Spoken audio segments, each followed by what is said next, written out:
দ্বারা আমার অনুষ্ঠান আমার, আমি শর্ত দেব। মা কেমন করে শর্ত দেয়? বলে হ্যাঁ আমার শর্তটা লিখে রাখুন। মা বলতেছে হুজুর লিখুন।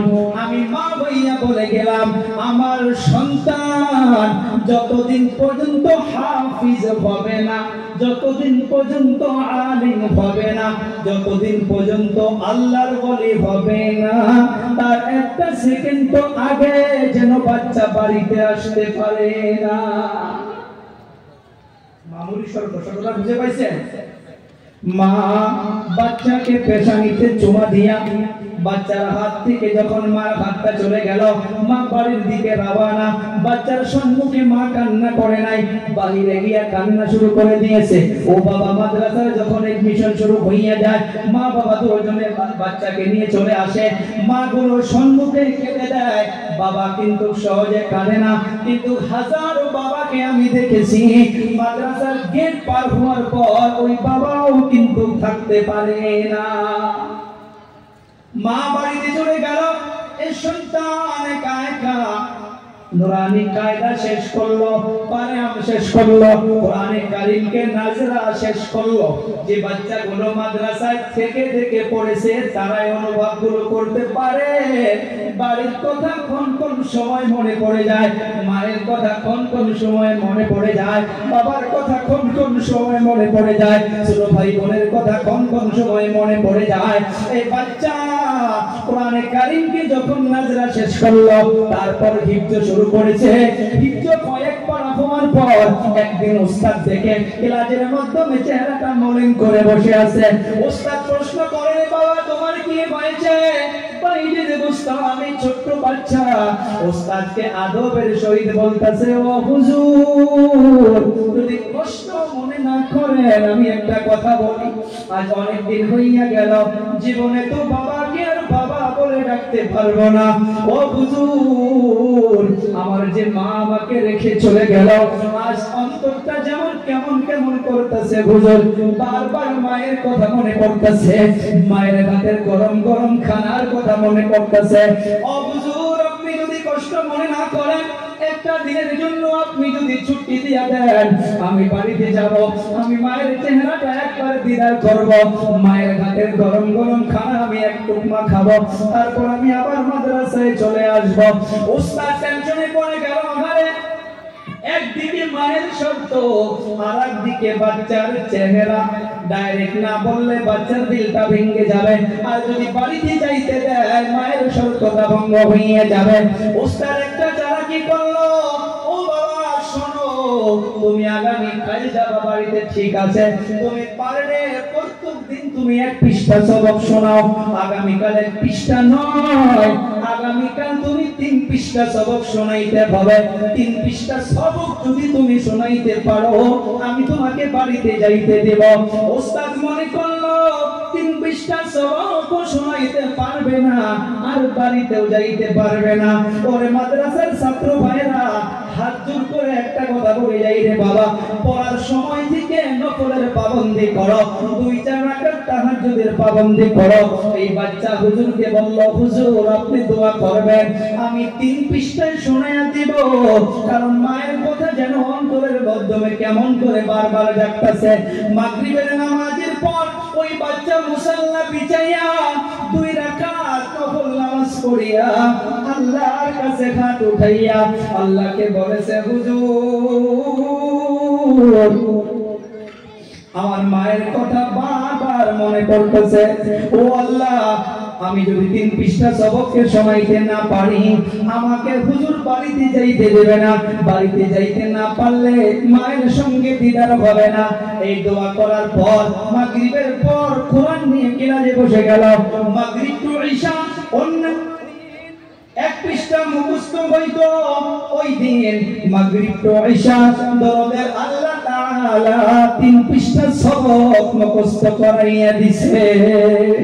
রাতটা যেমন করে পার হইয়া গেল, সকালবেলা উস্তাদ ক্লাসে চলে আসছে। একটা কথা মনে রাখবেন, মাদ্রাসার বাচ্চাদেরকে লক্ষ টাকা দিয়েন কত খুশি হয় না, ওই বাচ্চাকে বাড়িতে যাইতে দিলে যত খুশি হয়, টাকা পয়সা পাইলে অত খুশি হয় না। এই বাচ্চা সকালবেলা উস্তাদ ক্লাসে চলে আসলো, সুন্দর করে কোরআনকে নিয়ে চলে গেল। ওস্তাদ বলতেছে বাবা হইছে বলে খা, শোনানো শুরু করে দিল। এক পৃষ্ঠা শোনাইয়া দিল, কোনো একটা ভুল নাই। দুই পৃষ্ঠা শোনাইয়া দিল, কোনো একটা ভুল নাই। তিন পৃষ্ঠা শোনাইয়া দিল, কোনো একটা ভুল নাই। উস্তাদ তো এখন টেনশনে পড়ে গেল। উস্তাদ বলল রে বাবা যাও বাড়িতে যাও। উস্তাদ মনে মনে ভাবতেছে এই বাচ্চাকে যদি বাড়িতে যাইতে না দেই, বাচ্চাগুলো সমালোচনা করবে, মাদ্রাসার হুজুরগুলো ওয়াদা খেলাপ করে। বাচ্চাকে বাড়িতে যাইতে দিল। এই বাচ্চা গুনগুন গুনগুন করে কোরআন পড়ে আর বাড়ির দিকে রওনা। 2 মিনিটে শেষ করেছি বাবারা, শোনেন ও পর্দা নিশি মা বোনেরা। এই বাচ্চা বাড়িতে চলে গেল। যাওয়ার পর দেখে মায়ের ঘরের দরজা ভিতর থেকে লক করা। পৃথিবীতে কারো আওয়াজ কেউ চিনতে না পারলেও সন্তানের আওয়াজ মা বাবা নিশ্চয় চিনতে পারে। এই বাচ্চা গিয়ে মায়ের দরজা আওয়াজ দিয়েছে, আসসালামু আলাইকুম আম্মা জান। মা একটা শব্দ শোনার পর মা ভিতরে ছটফট করে উঠছে। মা কিন্তু কোনো আওয়াজ দেয় নাই। বাইরে বসে আমি বলতেছে মা গো একবার দরজাটা খুলে দিন। ও মা 3 দিন থেকে ভিতরটা যেন ধক ধক ধক ধক করে আপনার কথা মনে পড়ে। ও মা দরজাটা খুলুন, একবার আপনাকে দেখবো আর আপনার হাতের গরম গরম এক লোকমা খানা খেয়ে আমি আবার চলে যাব। মা ভিতরে শক্ত করে দাঁড়িয়ে আছে। মা কোনো আওয়াজ দেয় না, কোনো দরজাও খুলে দেয় না। বাইরে বসে আমি আবার বলছে ও মা একবার খুলে দে মা। মা কোনো আওয়াজ দেয় না। 3 বার আবার বলছে ও মা আপনার বাইরে এসেছে গো মা, আপনি কেন দরজাটা খোলেন না? 3 বারের বার বাইরে বসে আমি আম্মা জান ভিতর থেকে একটা আওয়াজ দিয়েছে, না না তুমি আমার বাইরে হইতে পারো না, আমার বাইরে আসার সময় এখনো হয় না। মা দরজা খুললো না। উপবাজে খুশি নিয়ে বাড়িতে চলে গিয়েছিল। সব খুশি ওখানে ধ্বংস হইয়া গেল। বাচ্চার চোখের মাধ্যমে জল এসে গেল। ওখান থেকে বাচ্চাটা মনটা মলিন করিয়া মাদ্রাসার দিকে রওনা হইয়া গেল। মাদ্রাসায় যাওয়ার পর চেহারাটা মলিন হইয়া আছে। উস্তাদে মুহতারাম জিজ্ঞাসা করলো রে বাবা এত জলদি তুমি চলে আসলা? উস্তাদ কিছু একটা কথাই বলল, ও হুজুর আমার মা আমাকে চিনতেই পারে না। উস্তাদ অবাক হইয়া গেল, এটা হইতে পারে না, মা কেমন করে সন্তানকে চিনবে না? ওই শর্তের জন্য বোধহয় মা দরজা খুলে দেয় নাই। পরে বাবা কিছু সময় পর মা দেখে সন্তানের আওয়াজ নাই। এই মা ঘরের ভিতরে মুসাল্লা বিছাইয়া আসলটা আল্লাহর কাছে তুলে ধরে আল্লাহর কাছে দোয়া করতেছে, ও আল্লাহ যে সন্তানের বাবা নাই আমি মা হইয়া সন্তানকে বললাম চিনি না। ও আল্লাহ কেন বললাম জানোনি? আমি যদি মা হইয়া দরজাটা খুলে দিতাম সন্তানের নজরে আমার নজরটা পড়ে যাইত, সন্তান আমার দিকে তাকাইতো। 5 মিনিটের জন্য হলেও আপনার কোরআন থেকে মোহাব্বতটা দূরে চলে যাইতো। ও আল্লাহ আমি বুকে পাথর বেঁধে নিয়ে কষ্ট করে থাকতে পারি, আল্লাহ গো তবু আমার সন্তানকে হাফিজ বানাইয়া দিও, আমার সন্তানকে আলিম বানাইয়া দিও। এদিকে মাদ্রাসায় চলে যাওয়ার পর উস্তাদে মুহতারাম মুসাল্লাটা বিছাইয়া বাচ্চার মাথাটা গোলাইয়া দিয়া উস্তাদে মুহতারাম আল্লাহর কাছে হাত উঠাইয়া দিল। উস্তাদে মুহতারাম হাত উঠাইল। একদিকে মায়ের দোয়া, একদিকে উস্তাদে মুহতারামের দোয়া, দুই দোয়া একত্রিত হইয়া গিয়া আল্লাহর আরশ কাঁপাকাঁপি শুরু হইয়া গেছে। আল্লাহ তাআলার গাজনের বাইর থেকে ফয়সালা হইয়া গেছে।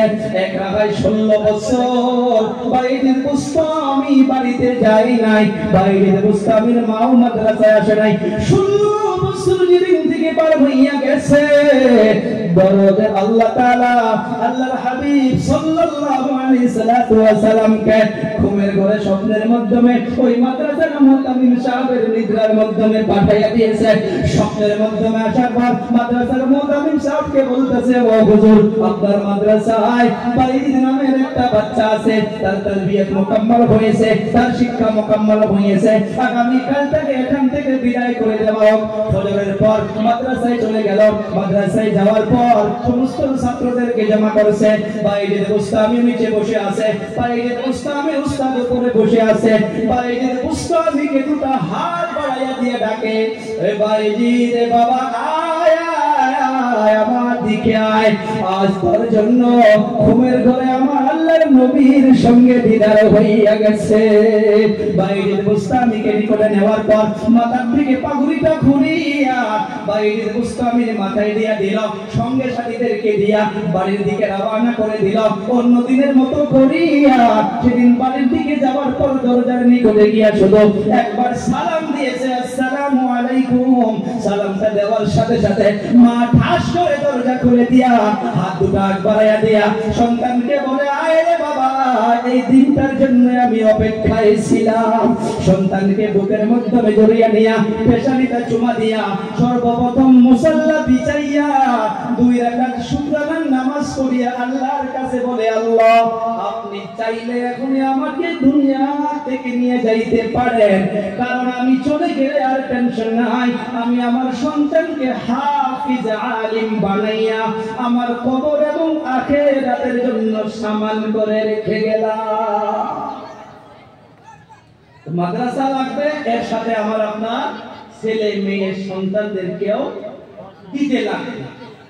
তো ইনশাআল্লাহ আমি আশা করি ছোট মানুষ হয়ে যা কিছু আলোচনা করলাম, ওলামা কিরাম আছেন, শিক্ষা গুরুগণ আছেন, হাদিস ও কোরআনের মাধ্যমে ভুল হইতেই পারে, আপনারা শুধরানি করে দিবেন। কিন্তু একটা আবদার রাখি, মাদ্রাসার দিকে অন্তর থেকে সঠিকভাবে আপনারা মহব্বত রাখেন, দুনিয়া ও আখিরাতে ইনশাআল্লাহ নিশ্চয় আল্লাহ নাজাতের জরিয়া বানিয়ে দিবে। এতটুকু বলে আমি সম্মানীয় সভাপতি সাহেবের কাছে আবার দরখাস্ত করে সবার কাছে আমি ভুল ভ্রান্তি ক্ষমা চেয়ে দোয়ার আবদার জানাইয়া আমি বিদায় নিলাম। ও আখিরু দাওয়ানা আলহামদুলিল্লাহি রাব্বিল আলামিন। আসসালামু আলাইকুম ওয়া রাহমাতুল্লাহি ওয়া বারাকাতুহু।